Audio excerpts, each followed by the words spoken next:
सभी को जय सिया राम। रामचरितमानस बालकांड दोहा संख्या 38। उसके आगे की चौपाई पढ़ते हैं। जौ करि कष्ट जाई पुनि कोई, जात ही नींद जुड़ाई होई, जड़ता जाड़ विषम उर लागा, गयहु न मज्जन पाव अभागा। मानसरोवर तक जाने में कितनी कठिनाई है। गोस्वामी जी ने हमको भौगोलिक स्थिति के द्वारा मानसरोवर की स्थिति बताते हुए वहां पर जाने की कठिनाई बताई और जाने के पश्चात क्या स्थिति होती है उसकी कठिनता बताते हुए कहते हैं, जौ करि कष्ट जाई पुनि कोई, जात ही नींद जुड़ाई होई, जड़ता जाड़ विषम उर लागा, गए हूं न मज्जन पाव अभागा। करि न जाई सर मज्जन पाना, फिर आवई समेत अभिमाना। जाते हैं ना लोग कि नहीं नहीं ये पानी कैसे पी ले, पता नहीं कैसा हो। हम तो खाली वो आरओ पीते हैं, या आजकल तो और भी तरह तरह के पानी आ गए हैं। तो करी न जाई सर मज्जन पाना, फिर आवई समेत अभिमाना। तो इस अभिमान किस बात का था कि जो हमारे घर में पानी आता है, हम जो बोतल खरीद कर चलते हैं, इसका पानी इससे कहीं अच्छी क्वालिटी का है, शुद्ध है।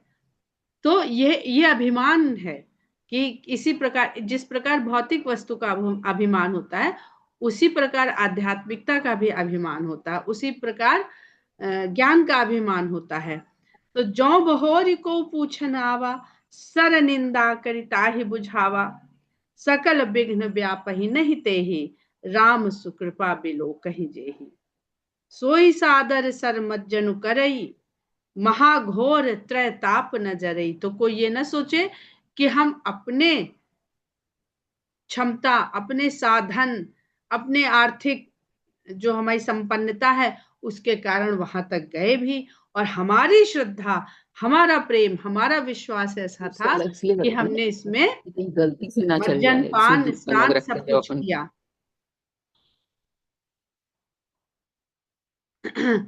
किस कारण हम कर पाते हैं?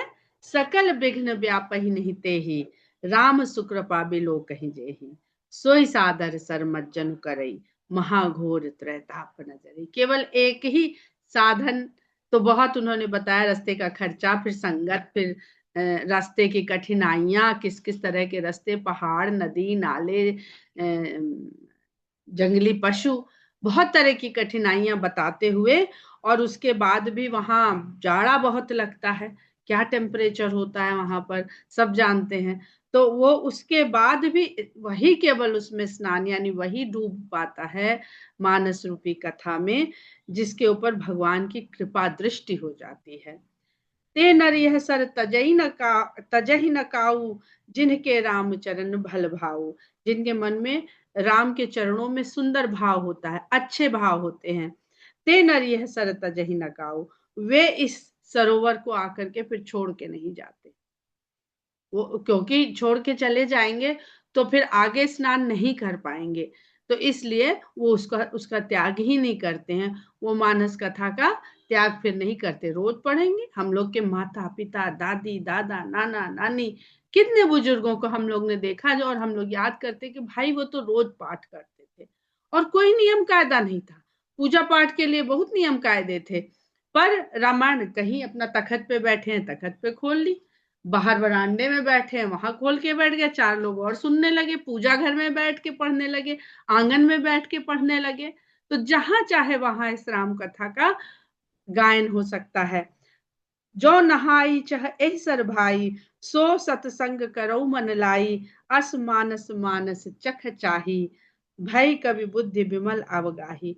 पहली नजर में इसको पढ़ते समय ऐसा लगता है कि ऐसे मान सरोवर को जो चखना चाहे, इसके आनंद को चखना चाहे, लेकिन जब आप ध्यान से पढ़ते हैं तो असमानस, इस प्रकार के मानस को मानस चख चाहिए, मानस चक्षु ही चाहिए।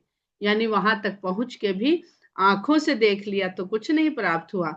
जब मन की आंखें हैं, मानस चक्षु हैं, तभी ये दिखाई पड़ता है। भय कवि बुद्धि विमल अवगाही, और कवियों की बुद्धि निर्मल हो जाती है उसमें स्नान कर लेने से। भयउ हृदय, अब कवि क्या मतलब, इसको कवित्व भाव से भी तो पढ़ते हैं लोग रामचरितमानस को।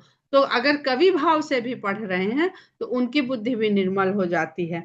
भयउ हृदय आनंद उछाहु उमगे प्रेम प्रमोद प्रवाहु। और इसमें अवगाहन करने के बाद जब निर्मल बुद्धि प्राप्त हो जाती है तो हृदय में आनंद और उत्साह इस कदर उमड़ता है, इस कदर बढ़ता है कि प्रेम और आनंद का प्रवाह उमग उमग के बाहर आने लगता है। चली सुभग कविता, और जब उमड़ा, अब सरोवर की तो अपनी सीमा है, गोस्वामी जी ने बता भी दिया कि सरोवर है, 4 घाट बांध दिए हैं, लेकिन भक्त जन तो वहां जा रहे हैं और जाके जो उसमें करते हैं, डुबकी लगाते हैं, गोता लगाते हैं, स्नान करते हैं, तो उनके भीतर से जो प्रेम उमड़ता है शंकर भगवान के मानस में, जो भगवान राम के लिए प्रेम और भक्ति का सरोवर विराजमान है उनके हृदय में, उस मानसरोवर में जब भक्त लोग अपने अपने प्रेम का जल वहां जो उमड़ पड़ता है उसको मिला देते हैं, तो अब क्या करेगा वो अधिक जल। तो चली सुभग कविता सरिता सो, वहां से एक नदी निकल के बह पड़ती है, क्योंकि सरोवर तो अथाह है, अनंत है, लेकिन प्रेम भी तो अथाह अनंत है। तो वहां से गोस्वामी जी ऐसा प्रबंध कर रहे हैं कि उन्होंने घाट का प्रबंध सरोवर में तो किया 700 पानों के द्वारा, लेकिन एक और प्रबंध कर देते हैं कि ये इतना तो हमने इसमें कठिनाई बता दी वहां तक पहुंचने में, तो क्यों ना जो पथिक वहां ना चल के जा पाए, चढ़ के जा पाए, धन से ना जा पाए, उन तक ले आओ, उन तक इस कथा को ले आओ। तो उस मान सरोवर से एक धारा निकल पड़ी, चली सुभग कविता सरिता सो। तो ये जो रामचरितमानस की कथा कविता के भाव में गोस्वामी जी रच रहे हैं, यही वो नदी है, वही कविता रूपी नदी है जो वहां से निकली। और कैसे निकली, राम विमल जस जल भरिता सो, जिसमें राम के निर्मल यश का जल भरा हुआ है, क्योंकि जल तो मानसरोवर में भगवान का के ही यश का है ना। तो जब वो वहां से, वो उसको जल देने की आवश्यकता नहीं है प्रेम और भक्ति का, वो तो उस जल से भरी हुई ही निकल रही है। बहुत सुंदर भाव है, अगर इसको जरा सा भी आप लोग मन लगा करके समझेंगे, गाएंगे, तो आपको प्रत्यक्ष दर्शन होंगे इस मानसरोवर से, उस प्रेम रूपी मानसरोवर, भक्ति रूपी मानसरोवर, ज्ञान वैराग्य के से निकलती हुई इस कविता रूपी सरिता के।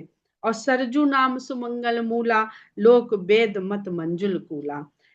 सरोवर से, मान सरोवर से निकली हुई इस सुंदर मंगलकारी नदी का नाम, जो सभी सुमंगल की मूल है, जड़ है, जिसके द्वारा सबका कल्याण होगा, इसका नाम सरयू है।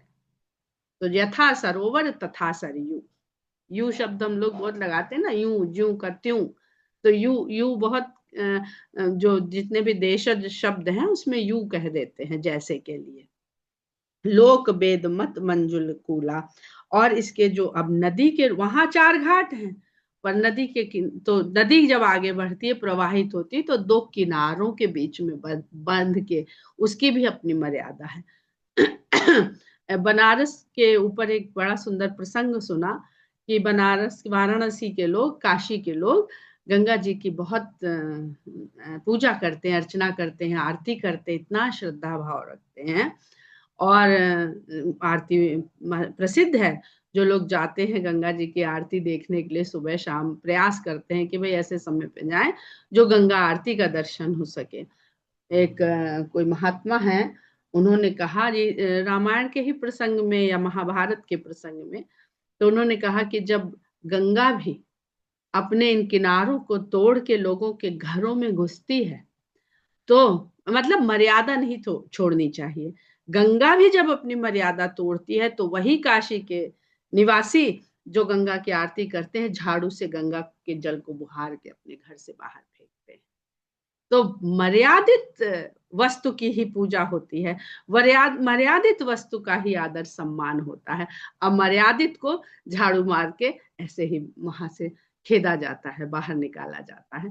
तो सबसे आवश्यक क्या है, मर्यादा। और इस नदी की मर्यादा क्या है, यानी दोनों किनारे क्या है, लोकमत और वेदमत। तो इसमें वेदों के भी द्वारा जो भगवान का निरूपण है उसका वर्णन भी है एक किनारे, तो दूसरे किनारे लोक मतों की भी, लोक प्रचलित कथाओं की भी बहुत बहुत, अब वशिष्ठ जी, वाल्मीकि जी, अत्रि मुनि, ये सब वेद मत होंगे। और निषाद, शबरी, भगवान के मित्र, सुग्रीव, ये सब लोक है। ये तो भगवान लोकाचार से भी मिलते हैं और वेदोच्चार से भी मिलते हैं, इसमें दोनों ही समाहित है। नदी पुनीत सुमानस नंदिनी, कलिमल तृण तरु मूल निकंदन। ये नदी बहुत पवित्र है क्योंकि सुंदर मान सरोवर की पुत्री है और कलयुग के जितने भी दोष हैं, चाहे वो छोटे हैं तृण के समान हैं या बड़े बड़े वृक्ष के समान है, सबको जड़ से उखाड़ने वाली ये नदी है, अपने साथ सबको बहा के ले जाएगी। श्रोता विविध समाजपुर ग्राम नगर दुहकुल, विभिन्न प्रकार के सुनने वाले श्रोताओं का जो 3 प्रकार का समाज है, वो इस नदी के किनारे बसे हुए गांव और नगर हैं। तो किस प्रकार हमारी सभ्यता जब विकसित होती, हम लोग सामान्य इतिहास में पढ़ते हैं, तो नदियों के आसपास ही सभ्यताओं का विकास हुआ, चाहे हमारा देश हो, चाहे विश्व में कहीं भी हो। संत सभा अनुपम अवध सकल सुमंगल मूल। तो गांव नगर तो बहुत मिलेंगे, लेकिन अयोध्या, अयोध्या जो है वो चरम चरम निवास है सरयू के किनारे का। बहुत गांव और नगर हैं, लेकिन अयोध्या से बढ़कर कुछ नहीं है, जो सरयू के तट पर बसा हुआ नगर है। संत सभा अनुपम अवध, संतों की सभा ही वो अनुपम अयोध्या नगरी है। सकल सुमंगल मूल, जो सभी मंगलों का मूल है। तो सरजू नाम सुमंगल मूला और संत सभा अनुपम अवध सकल सुमंगल मूल। तो जड़ से जड़ का किस प्रकार मूल को गोस्वामी जी यहाँ पर कथा को तो मूल बता ही रहे हैं, संतों की सभा को भी मूल बता रहे हैं जो मंगलकारी है। राम भगत सुर सरते ही जाई, मिली सुतीरथ सरज सुहाई, सानुज राम समर जसु पावन, मिले महानद सोन सुहावन। कहते हैं अम्मान सरोवर से सरयू नदी निकल पड़ी कविता के रूप में। तो खाली कविता कविता कविता रहेगी तो काव्यात्मक सौंदर्य बहुत हो जाएगा। और वहीं शंकर भगवान विराजमान है, जिनके शीश पर गंगा जी विराजमान है, जहां से गंगा जी, तो ये भगवान शंकर के वैचारिक भक्ति और हृदय की भक्ति, दोनों के भक्तियों का संगम बता रहे हैं गोस्वामी जी कि राम भगति सुर सरते ही जाई, जो गंगा है राम की भक्ति के रूप में, मिली सुकीरति सरजु सुहाई, सुकीर्ति रूपी सरयू में आकर के मिल जाती है। तो कविता को यश तो बहुत मिल जाएगा, लेकिन भक्ति नहीं होगी। सरस्वती जी ने कहा ना कि अगर कोई मेरा आवाहन करके और सांसारिक विषयों पर कविता लिखता है, तो माता सरस्वती अपना माथा पीटती हैं कि मैं ऐसे रचनाकार के आवाहन पर इसकी बुद्धि में आकर के क्यों विराजमान हुई, जब इसको राम का गुणगान ही नहीं करना था। अभी बहुत सुंदर सुंदर प्रसंग है। अभी पीछे भी गोस्वामी जी ने मेढकों का जिक्र किया था। तो मेढक की वाणी क्या है? केवल टर टर है, उसका कोई भाव नहीं, कोई भाषा नहीं, कोई ज्ञान नहीं, कोई कुछ नहीं है उसमें। तो वो उस ध्वनि के लिए वो गिरा, गिरा यानी ध्वनि, उस ध्वनि के लिए सरस्वती माता की आवाहन की कोई आवश्यकता नहीं, वो केवल टर टर है, कोई भी कर सकता है। तो सानुज राम समर जसु मिली सुकीरत सरज सुहाई। तो भगवान की जो सुंदर कीर्ति है वो सरयू रूपी नदी है, और जो गंगा जी और सरयू नदी का संगम हो रहा है, मिलन हो रहा है, तो इस प्रकार भक्ति और कीर्ति का मिलन हो रहा है। भक्ति भी भगवान की राम की और कीर्ति भी भगवान राम की। सानुज राम समर जसु पावन, अपने छोटे भाई के साथ राम का जो युद्ध के रूप का जो पवित्र यश है, जसु पावन, यश पावन पवित्र यश है, जो उन्होंने युद्ध में अपने छोटे भाई के साथ स्थापित किया। मिले महानद सोन सुहावन, वो महानदी सोन की भांति आकर के इस गंगा और सरयू में आकर के मिलता है। तो 3 नदियों का संगम गोस्वामी जी यहाँ पर बता रहे हैं, गंगा, सरयू और सोन। गंगा की उत्पत्ति भगवान शंकर के शीश से, और उसके पहले की उत्पत्ति सब कथा जानते हैं। अभी विश्वामित्र जी सुनाएंगे भी राम और लक्ष्मण को गंगा की उत्पत्ति की कथा, जब वो लेकर के उनको अयोध्या से चलते हैं सिद्धाश्रम से मिथिला की ओर। और तो गंगा जो भगवान शंकर के शीश पर विराजमान है, सरयू जहां भगवान शंकर विराजमान है उस मानसरोवर से निकली हुई, और सोन नदी अमरकंटक से जिसका उद्गम माना जाता है, और अमरकंटक भी भगवान शिव का ही तीर्थ स्थल है। वहां पर भगवान शंकर के ही आराधना पूजा होती है। तो इस प्रकार गोस्वामी जी भगवान शंकर के द्वारा, तीनों रूप में भगवान शंकर के द्वारा ही भगवान राम की यश, भक्ति, कीर्ति और पराक्रम का उल्लेख करते हैं। जुग बिच भगत देव धुनि धारा, सोहत सहित सुबरत विचारा। तो दोनों नदियों के बीच में, कौन सी नदियों के बीच में? भक्ति रूपी गंगा और इधर से पराक्रम रूपी सोन, इनके बीच में सरयू नदी शोभित हो रही है। जुग बिच भगति देव धुनि धारा, देव धुनि धारा गंगा जी बीच में है, क्योंकि देव धुनि देव नदी, तो देव नदी गंगा को ही कहा जाता है, सुरसरी गंगा को कहा जाता है। तो सरयू और सोन के बीच में गंगा की धारा इस प्रकार सोहत सहित सुबिरत विचारा, इस प्रकार शोभा पा रही है जैसे इस कथा में सुबिरत सुंदर वैराग्य का विचार। तो भगवान का यश हो गया, भगवान की कीर्ति हो गई, भगवान की भक्ति हो गई, यश, कीर्ति और भक्ति। यश को यहाँ पर पराक्रम के लिए जो युद्ध क्षेत्र का यश है उसको कहा गया। कीर्ति जो भगवान का कल्याणकारी स्वरूप है, हर समय भगवान धनुष नहीं उठाते हैं, भगवान की कीर्ति उनकी कृपा, दया, करुणा से भी है। और भगवान का, सीता माता कहती ना कि यह जैसे तीनों लोग गाएंगे जब हनुमान जी जाते हैं, तो युद्ध का जो है वो यश है, और भगवान की करुणा का भाव जो कीर्ति है, और उनके बीच में जो गंगा है जो भक्ति के रूप में है, वो सुंदर वैराग्य का विचार है। यानी अगर वैराग्य की उत्पत्ति हो रही है, तभी हम इन तीनों नदियों के रूप में जो संगम हो गया है, तब भगवान की भक्ति का थोड़ा थोड़ा अनुभव कर पा रहे हैं।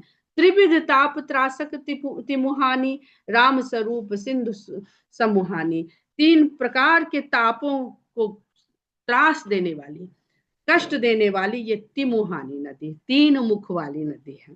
तीन मुख वाली गंगा, सोन और सरयू राम स्वरूप, राम का जो स्वरूप है, उस राम के स्वरूप रूपी सिंधु की ओर बही चली जा रही, समूहानी मुख किए हुए हैं, उस ओर मुख किए हुए समाने के लिए उसमें चली जा रही। बहुत सुंदर प्रसंग है, थोड़ा सा इसको यहाँ तक कर लें, फिर इसको और समझने का प्रयास करते हैं। मानस मूल मिली सुरसरही, सुनत सुजन मन पावन करही। मानस मूल मिली सुरसरही, मानस का जो मूल है, श्री रामचरित मानस का जो मूल है, मिली सुरसरही, मूल क्या है? सरयू नदी का मूल क्या बताया गोस्वामी जी ने? मानसरोवर। और वहां कहा कि नदी पुनीत सुमानस नंदिनी। तो सरयू का जो मूल है मानस है, मानसरोवर है, वो जाकर के गंगा में मिलती है, सुरसरही से उसकी भेंट होती है, उसका मिलन होता है, संगम होता है। और सुनत सुजन मन पावन कर रही, सुनते ही जो भगवान के सुंदर लोग हैं, अपने जो भगवान को प्रेम करते हैं, वही जन सुंदर हैं, उनके मन को पवित्र कर देती है। बिच बिच कथा विचित्र विभागा, जनु सरि तीर तीर बन बागा। बीच बीच में भगवान का यश, भगवान की भक्ति, भगवान की कीर्ति तो गाई ही जाएगी, बीच बीच में अन्य विचित्र प्रसंग भी कहे जाएंगे, वो भी विभाग रहेंगे। तो जनुसरी, जनु यानी जैसे, जनुसरी तीर, जैसे वो नदी के किनारे किनारे बसे हुए वन और बाग हैं।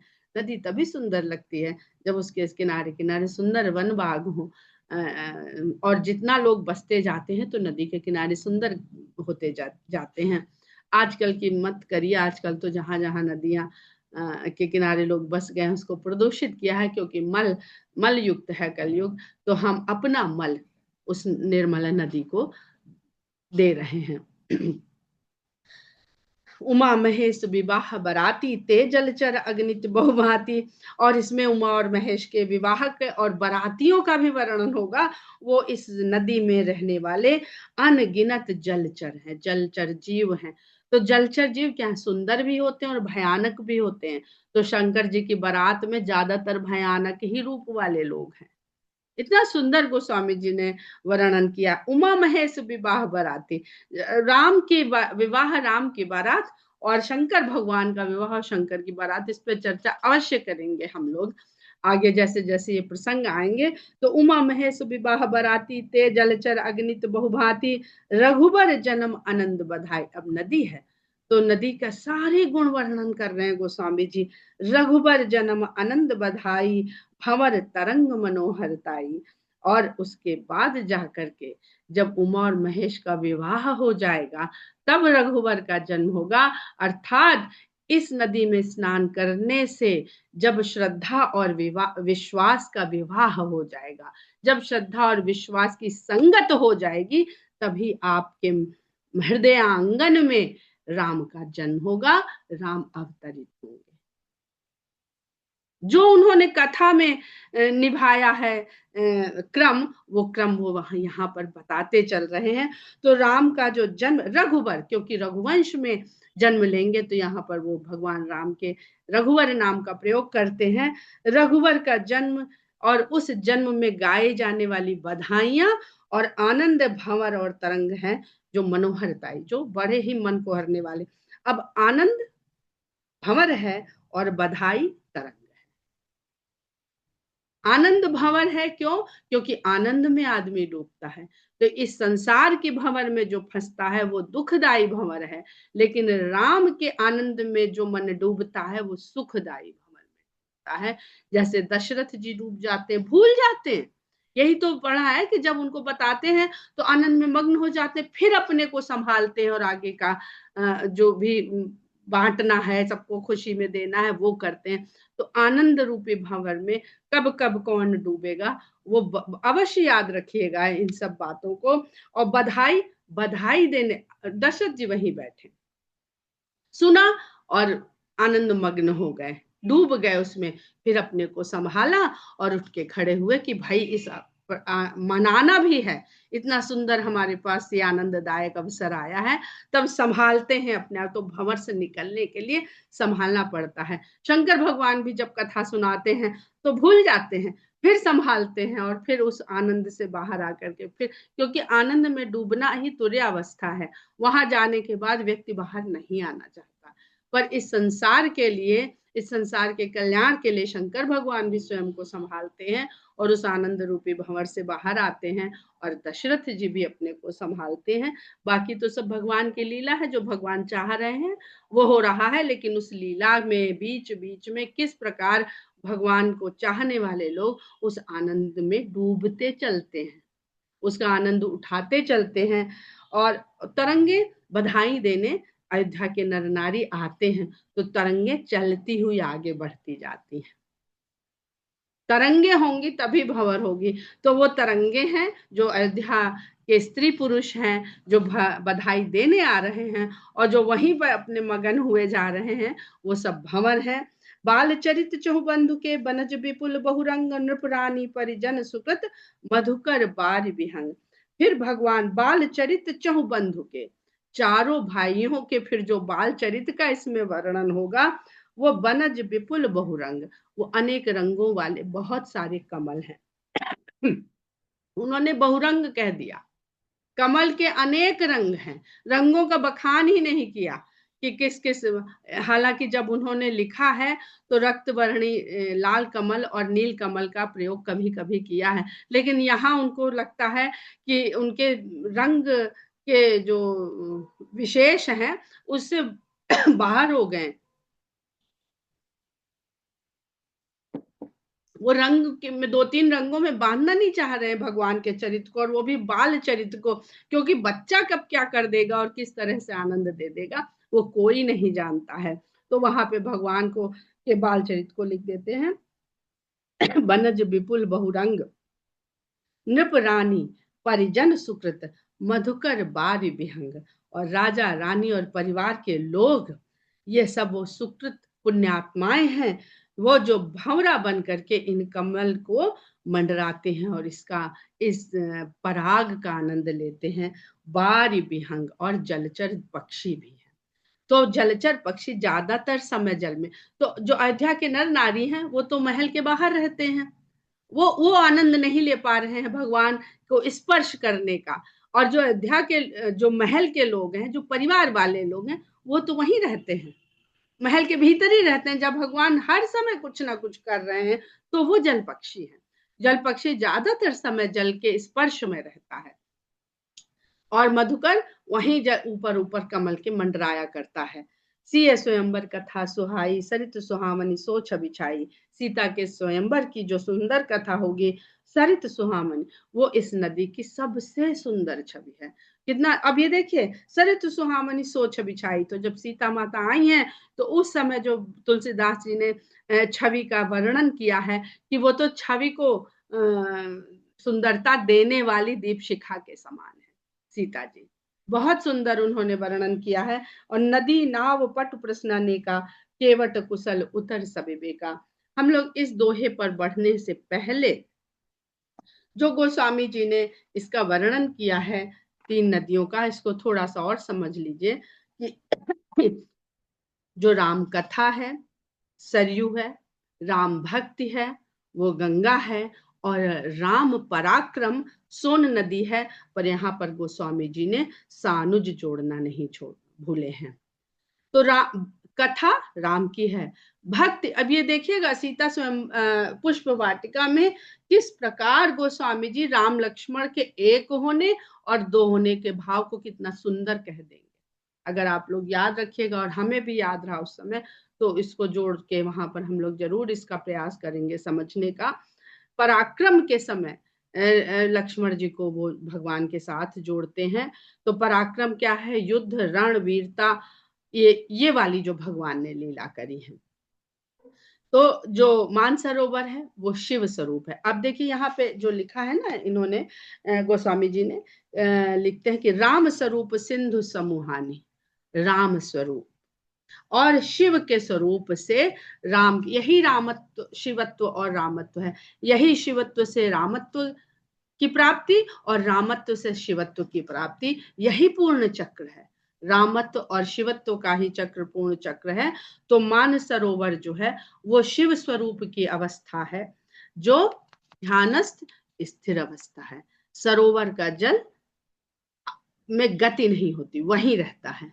और भगवान शंकर ध्यानस्थ और समाधि अवस्था में विराजमान रहते हैं। तो वहां पर शिव का स्वरूप वर्णित हो रहा है।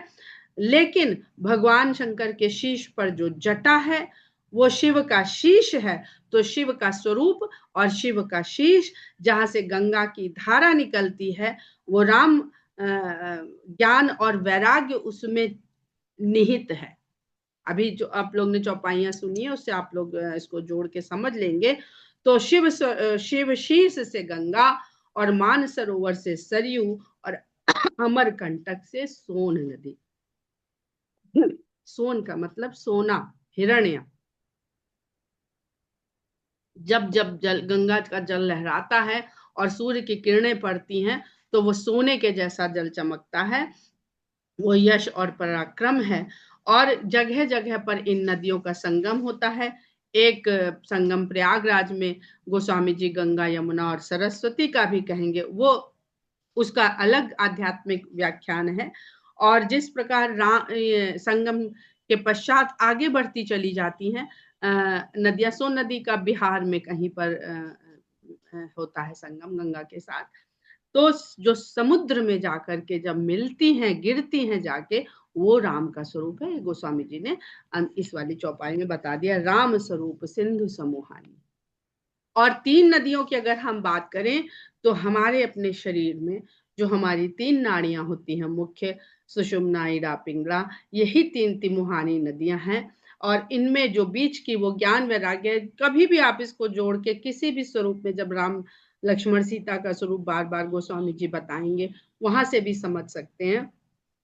और ये जिस जिस स्वरूप तक जाती हैं तो हमें ध्यानस्थ होकर भगवान शंकर की तरह समाधि में, ध्यान में बैठना पड़ता है। अपने मूलाधार को मुक्त करते हुए बैठना पड़ता है। मूलाधार अगर बैठते समय दबता है तो ध्यान नहीं लगता। जितने लोग ध्यान लगाते हैं, मूलाधार स्वतंत्र होना चाहिए।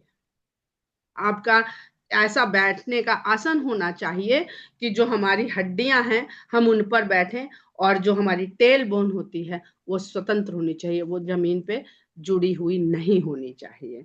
जब तभी उसमें से ऊर्जा का प्रवाह ऊपर की ओर चले। कठिन मार्ग हैं ये सब, साधना के मार्ग हैं, इसलिए गोस्वामी जी इन सब मार्गों में न जाने के, राम राम जपने के लिए हमेशा उन्होंने जोर दिया है। तो मानसरोवर स्थिर भाव है, और जो गंगा नदी है, ये मुख्य नदी गंगा ही चलती है, जो गंगा में मिल जाता है उसका नाम गंगा हो जाता है। तो भक्ति ज्ञान वैराग्य में जो भी मिलेगा वो भक्ति हो जाएगा। कीर्ति मिलेगी वो भी भक्ति हो जाएगी, यश मिलेगा वो भी भक्ति हो जाएगा, ज्ञान मिलेगा वो भी भक्ति हो जाएगा। ज्ञान अगर भक्ति नहीं हुआ तो ज्ञान अभिमान हो जाता है। तो ज्ञान को अभिमान बनने से रोकना है तो ज्ञान को भक्ति बना दीजिए। वैराग्य को अगर हम अपना क्षमता मानेंगे तो एक न एक दिन हमें भोग में लापटकता है वैराग्य, और हम फिर भोग में फंस जाते हैं। तो अगर उसको भी हम सब कुछ भगवान का मानना है, खाली धन और अपने यश कीर्ति और ज्ञान को ही नहीं। राज रानी जी ने यश के बारे में बड़ा सुंदर बताया था जब उन्होंने फलश्रुति बताई थी कि यश से भी बचना चाहिए, यश के भी बड़े दोष हैं। तो गंगा नदी का जो प्रवाह है वो भगवान राम की तरह की गतिमान अवस्था है। ये जीव की अवस्था है, ध्यानस्थ समाधिस्थ अवस्था और गतिमान अवस्था। तो बाल चरित चहुबंधु के बनज विपुल बहुरंग, नृप रानी परिजन सुकृत, मधुकर बार विहंग। अब धीरे से गोस्वामी जी इस अपनी कथा में भगवान के चरित्र की ओर आ जाते हैं, और प्रसंगों का जो मर्म है वो यहाँ पर बताते चलते हैं कि हर प्रसंग का मर्म क्या है। तो अगर हम वो मर्म याद रखेंगे, वो अगर 2 का 3 का 4 का 8 का पहाड़ा याद रखेंगे तो आगे की मैथ्स हमको सरल रहेगी। अगर पहाड़ा भूल जाएंगे तो मैथ्स में हमारा मन नहीं लगेगा, और धीरे धीरे हम उससे कट जाएंगे। किसी भी, हमने मैथ से एक विषय का उदाहरण ले लिया, किसी भी विषय के लिए यही है, अगर हमें उसके बेसिक क्लियर हो जाए और फिर याद भी रहे और फिर हमें अप्लाई भी करने आ जाए, तब ये कथा हमारे लिए बहुत सरल सहज और अपने आप आत्मसात होएगी। फिर हमें कुछ करने की आवश्यकता नहीं है, वो अपने आप हमारे कान से, हमारे मुख से, वाणी से हमको अपना काम करती चली जाएगी। जय सिया राम।